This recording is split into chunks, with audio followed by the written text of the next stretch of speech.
স্মরণকালের ভয়াবহ গ্যাস সংকটে চরম দুর্ভোগে পড়েছেন রাজধানী ঢাকা, নারায়ণগঞ্জ, গাজীপুর সহ দেশের বিভিন্ন এলাকার গ্রাহকরা।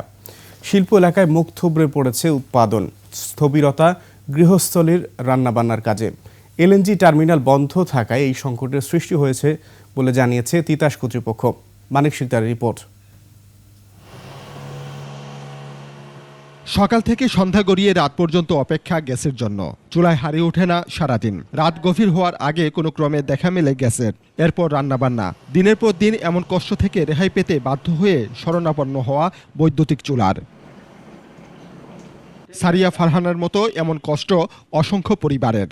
প্রায় 6:30 থেকেই দেখি গ্যাস নেই, তখন মানে মাঝে মাঝে চুলা জ্বলে, মাঝে মাঝে জ্বলে না।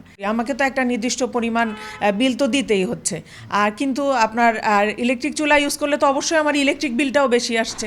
কয়েক মাস ধরে গ্যাসের সংকট রাজধানী ঢাকা, গাজীপুর, নারায়ণগঞ্জ সহ বিভিন্ন এলাকায়।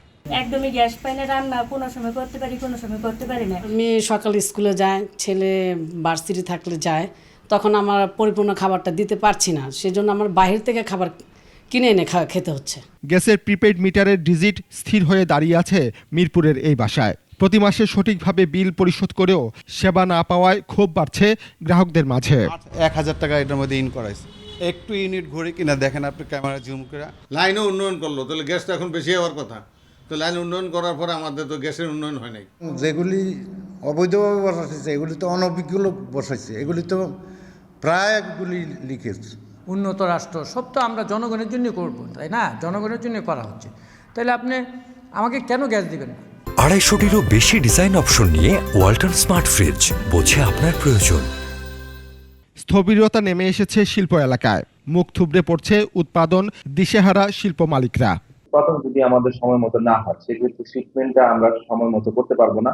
এটাই হচ্ছে বাস্তবতা। সেই ক্ষেত্রে আমরা যখন আজকে যদি আমাদের কাজটা ঠিক মতো করতে না পারি, এটা শিপমেন্টে গিয়ে হ্যাম্পার হবেই। বর্তমানে গ্যাসের চাহিদা 380 কোটি ঘনফুট। দেশীয় কূপ থেকে উৎপাদন হয় 200 থেকে 210 কোটি ঘনফুট গ্যাস।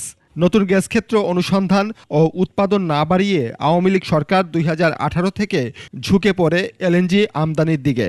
কক্সবাজারের মহেশখালীতে ভাসমান দুটি টার্মিনালের মাধ্যমে আমদানি করা হয় তরল গ্যাস।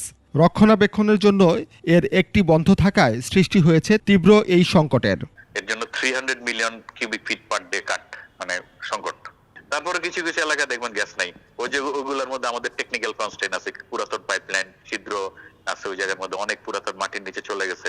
বেশ কিছু এলাকায় দেখবেন আবার গ্যাসের এমনি থাকে না। মঙ্গলবার টার্মিনাল থেকে গ্যাস সরবরাহ হবে বলে জানান তিতাসের ব্যবস্থাপনা পরিচালক। মানিক শিকদার, 21 টেলিভিশন, ঢাকা।